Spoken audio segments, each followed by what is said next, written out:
Hola everyone, my name is Wilson Leung and I'm the director of the Graduate Leadership Institute. And today I am here on a beach in South Portugal on family vacation. Now during these holidays, my family and I had a chance to try something that we've never done before, and that is to try surfing.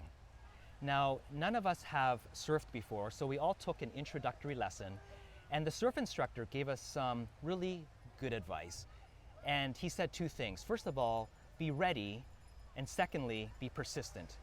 So the first one was to be ready, to be in ready position on your surfboard, to watch and anticipate the wave as it's coming in. And as the wave is coming closer, to paddle as hard as you can, and then just as the wave is coming underneath you, you stand up, find your balance, and catch that wave. The second piece of advice was to be persistent. And he knew as beginners that we would fall, and we fell many times, and I swallowed my fair share of salt water.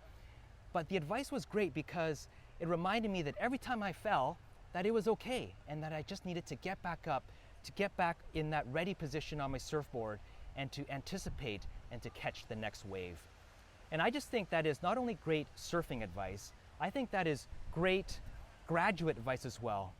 Now, I know that many of you in graduate studies are not only doing your studies, but you also are juggling family responsibilities, work responsibilities, and even other life commitments as well. And I'm sure many of you probably don't have 5 to 6 hours in a day, these huge chunks of time to do your work. So what you need to do is be ready and to manage your workload.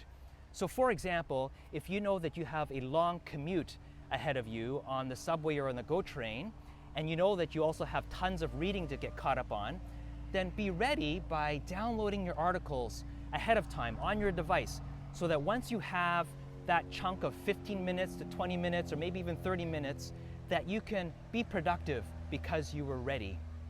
I'll give you another example, and this happened during the time when I was doing my doctoral thesis.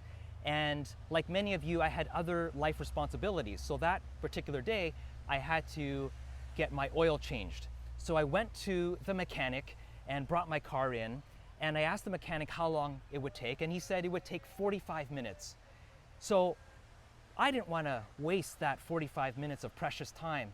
So I was able to find a back stairwell in that garage, climbed up to the very top and found a quiet space. And thankfully I had my laptop with me, and I opened up my laptop and I was able to have a very, very productive time typing out a chapter of my thesis. And so the whole idea with this is, again, in order to be productive, you need to be ready. And managing your time and your workload is one aspect. It might be having a readiness in terms of your ideas or your questions or some aspect of your research. But overall, it's the idea of having an attitude of readiness. I think the second aspect of being persistent is so important as well, because I know that your graduate studies, it will be a very rewarding time for you, but it will also be one of your most difficult and most challenging times in your life as well. And you will undoubtedly face setbacks and disappointments, failures, stress, frustrations. But be determined that whenever you face any of those things, whenever you face adversity, that you will get back up on your feet, that you will bounce back, and that you will not give up. Have an attitude of being persistent. So I would just encourage you, be ready, be persistent, and I wish you all the best as you catch your academic wave.